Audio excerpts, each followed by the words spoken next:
How's it going, everybody? Welcome back to another video. And today we're going to be transitioning into something that I've been kind of binging over the last couple months since October last year. And those are short films, if you weren't able to tell from the title. Um, and today we're only going to be looking at one of them. I have three separate videos that I want to go over, but if I kind of include them all in one video, it'd be like 45 minutes long. But the one we're going to be looking at today is a little under 10 minutes, and it's called Irradiation. So when I was watching this video, it's actually fairly interesting how it was made. It wasn't made with actual actors, it was made by the Unreal Engine. So if you don't know what the Unreal Engine is, it's just a piece of software that people use to make animations. They use it for games. I think it was predominantly used for games, but I know other people use it for architectural work and stuff like that. But the film being under 10 minutes or roughly 10 minutes, there's a lot to unpack and a lot to watch within that short amount of time. So starting off, we're kind of just thrown into the video, and we're starting off from the protagonist's vision, and you're going to be able to tell who he is from the clips I'm going to add. But his visions are a little odd, and as they move deeper into the forest, they just become stronger and stronger, as well as the radiation that the site contains, right? So as far as they move, they run into like really odd scenes where there are a bunch of vehicles that they were parked, dead soldiers inside the vehicles, and just kind of odd things around the forest.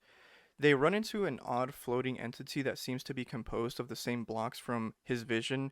They force him, which is the other like soldiers or whoever is with them, the other scientists, if you will.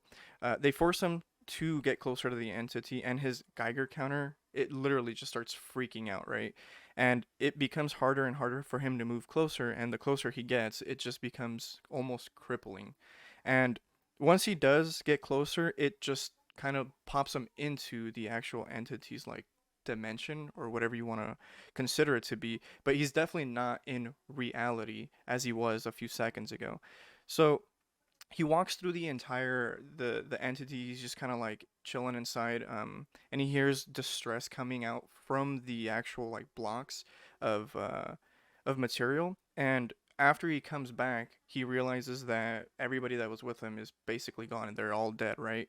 So that's kind of like a quick recap of what happens. I'm gonna leave the video link down below if you want to watch it, but that's where it ends.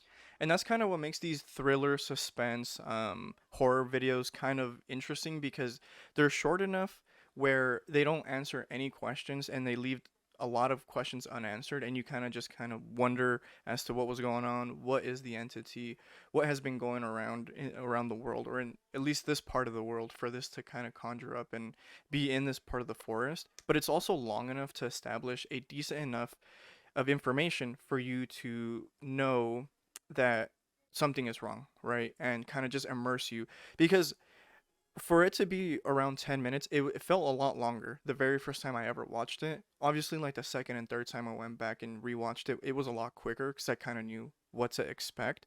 But if you are just jumping into it, like I did the very first time, it was kind of interesting, right? And it sparked a new interest in videos kind of like this. And like I said, it's kind of hard to find engaging content, kind of like Irradiation or some of the other ones that I'm going to talk in the future, as opposed to something like Netflix or the videos or the series that they have on there on streaming platforms like that. So I kind of wanted to bring this to light just because it seems like the creators of these and others like this are putting a lot of effort into 10 minutes, 15 minutes, and sometimes even like 45-minute span videos that are probably 100 times better than any streaming service has right now.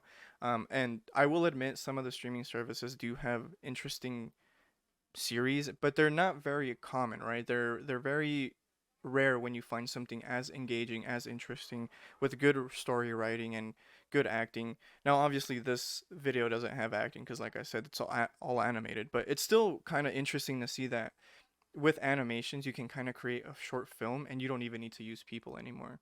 So, I thought I'd go over this video because it's going to segue into my next series where I'm going to continue covering short horror films or SCP films like this. But yeah, if you guys like this type of content, do let me know. Leave a like, comment, subscribe. If you guys have any other films that you guys want me to take a look at, drop them down below and I'll take a look at them. If they're too long, it might take me longer to actually cover them just because I like to watch them more than once just to get an idea as to what is going on in the story, just so I can get the story right, or at least my interpretation of it. But yeah, these are pretty interesting, and I thought I would bring them up to light because I don't necessarily remember how many views this one had, but I thought it deserved a lot more than it did. But yeah, in next week's video, I'm going to be covering something similar, so stay tuned for that. And yep, that's all I got for you guys this week. See ya.